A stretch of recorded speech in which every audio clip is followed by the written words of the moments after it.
Breaking news చూస్తున్నాం. గుంటూరు జిల్లా బావుపేటలో విషాదం చోటు చేసుకుంది.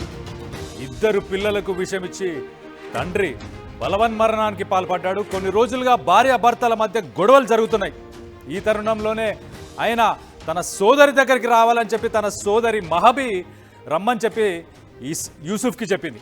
యూసుఫ్ ఇంట్లో వివాదాలపై తన సోదరితో మాట్లాడడానికి మహబీని కలవడానికి గుంటూరుకు వెళ్ళాడు. తన ఇంటికి వెళ్ళిన తర్వాత ఎవరు లేని సమయంలో ఇద్దరు కుమారులకు కూడా ఆయన పాలల్లో విషం కలిపి ఆ ఇద్దరు కుమారులకు కూడా ఇచ్చాడు. ఇచ్చిన తర్వాత వాళ్ళు ప్రాణాలు తీసుకున్న తర్వాత వాళ్ళు చనిపోయిన తర్వాత తను కూడా ఉరివేసుకొని తను కూడా చనిపోయినట్టు తెలుస్తుంది. ఈ సంఘటన ప్రస్తుతానికైతే గుంటూరులో ఒక షాకింగ్ వేవ్ని అందరికీ ఇచ్చినట్టు చాలా క్లియర్గా తెలుస్తుంది. పాలల్లో ఎలుకల మందు కలిపి తన ఇద్దరు కొడుకులకు ఇవ్వాల్సిన అవసరం ఏంటి? తర్వాత ఉరేసుకొని మహబీ కూడా బలవన్మరణానికి పాల్పడ్డాడు. దీనికి సంబంధించి మరిన్ని వివరాలు మా ప్రతినిధి మణికుమార్ ఉన్నారు. ఒకసారి మణికుమార్తో మాట్లాడి తెలుసుకునే ప్రయత్నం చేద్దాం. మణికుమార్, చెప్పండి, అసలు ఈ సంఘటన ఏ రోజు ఏ సమయంలో జరిగింది? కుటుంబ కలహాలేనా దీనికి కారణం? వేరే ఇతర కారణాలు ఇంకేమైనా ఉన్నాయా?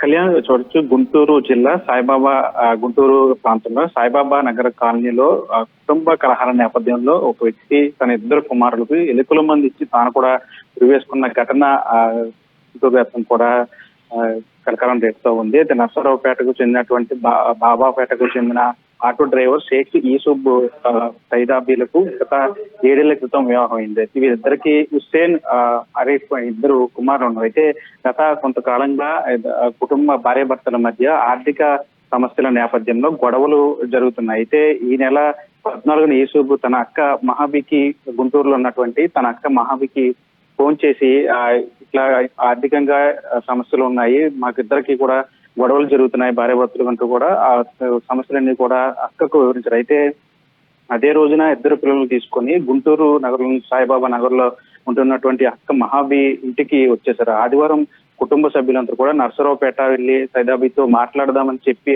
అతనికి యూసుఫ్ కు చెప్పిన నేపథ్యంలో శనివారం సాయంత్రం, అంటే నిన్న సాయంత్రం 5:30 గంటల సమయంలో ఇంట్లో ఎవరూ లేని సమయంలో తన ఇద్దరు కుమారుడు కూడా పాలల్లో ఎలుకల మందు కల్పించాడు. అయితే ఎలుకల మందు పాలు తాగినటువంటి ఇద్దరు కుమారులు కూడా కొద్దిసేపట్లోనే అపస్మార స్థితిలోకి వెళ్ళి వాళ్ళిద్దరు కూడా మృతి చెందిన అని కన్ఫర్మ్ చేసుకున్న తర్వాత యూసుఫ్ కూడా ఫ్యాన్ కు వేసుకుని బలవన్మరణానికి పాల్పడినటువంటి పరిస్థితి. అయితే కుటుంబానికి సంబంధించి మహాబీకి సంబంధించిన అక్క ఇంటికి వచ్చి చూశారు. మృతదేహాలు కనిపించడం వెంటనే వారు ఆ తల్లిదండ్రులు సమాచారం ఇచ్చారు. వెంటనే వారు స్థానికంగా బావిపేట పోలీసులకు సమాచారం ఇవ్వడంతో పోలీసులు ఘటనా స్థలానికి వచ్చి దానికి సంబంధించిన పరిస్థితిని కూడా పరిశీలించిన పరిస్థితి. అయితే అప్పటి వరకు కూడా పిల్లలతో గడిపినటువంటి తన తమ్ముడు ఇద్దరు పిల్లలు కూడా ఒక్కసారిగా ఇలా మరణానికి పాల్పడుతూ కుటుంబం అంతా కూడా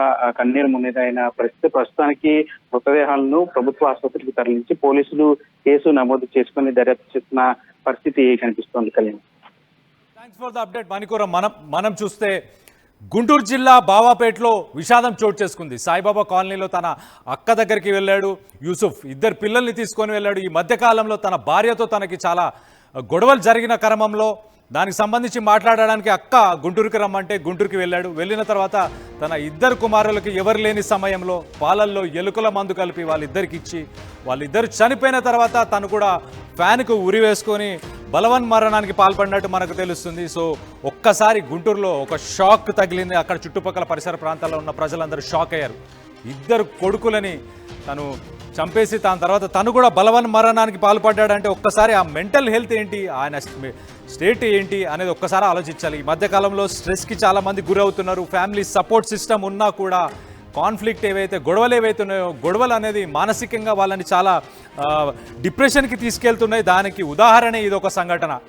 కొన్ని సంవత్సరాలు 7 సంవత్సరాలు అయింది తన భార్యతో పెళ్ళి తర్వాత ఇప్పటికి గొడవలు జరుగుతున్న కారణంతో ఆయన ఈ ఘాతుకానికి పాల్పడ్డాడు. కానీ మెంటల్ హెల్త్కి సంబంధించి మానసికంగా వాళ్ళు హెల్తీగా ఉండడానికి సంబంధించి ఎవరు అలాంటి సపోర్ట్ సిస్టమ్స్ని అప్రోచ్ అయ్యి కొద్దిగా కౌన్సిలింగ్ తీసుకొని ఉండుంటే బాగుండేదేమో ఆయన చనిపోవాలని ఆ డెసిషన్ తీసుకునే బదులు ఎలాగో తను ఒక కమ్యూనిటీకి అన్య మతస్థుడు కాబట్టి ఇంకొకరిని పెళ్లి చేసుకునే అవకాశం కూడా ఉంటుంది కాబట్టి ఇంకొకరిని పెళ్లి చేసుకున్న బాగుండేదేమో, ఆ ఇద్దరు కొడుకులను చంపకుండా ఉండాల్సింది. దీనికి సంబంధించి మీరేమనుకుంటున్నారు కింద కామెంట్ రూపంలో తెలియపరచండి. గుంటూరుకి సంబంధించిన సాయిబాబా కాలనీలో హుస్సేన్, షేక్ యూసఫ్ అని చెప్పేసి ఒక తండ్రి తన ఇద్దరు కొడుకులని హుస్సేన్ దాంతోపాటు ఆరిఫ్ ఇద్దరికి ఎలుకల మందు పాలలో కలిపి ఇచ్చి వాళ్ళిద్దరు చనిపోయిన తర్వాత అతను కూడా బలవన్ మరణానికి పాల్పడ్డాడు. తన భార్యతో గొడవలే దీనికి కారణం అని చెప్పి తెలుస్తుంది. సో ఈ మధ్య కాలంలో చాలా చూస్తున్నాం మనం ఇలాంటి సంఘటనలు. భార్యాభర్తలకు గొడవలు ఇవ్వడం, దాని తర్వాత భార్యలు భర్తను చంపడం కానీ లేకపోతే భర్తలు భార్యను చంపడం కానీ ఇలాంటి సంఘటనలు జరుగుతున్నాయి. కానీ మానసికంగా చాలా స్ట్రెస్కి గురవుతున్నారు ఇవాళ రేపు భార్యాభర్తలు కానీ పిల్లలు కానీ. మధ్యలో ఈ పిల్లల జీవితాలు నాశనం అయిపోతున్నాయి. సో ఇలాంటి సంఘటనలు చూసినప్పుడు మీకేమనిపిస్తుంది అనేది కింద కామెంట్ రూపంలో తెలియపరచండి.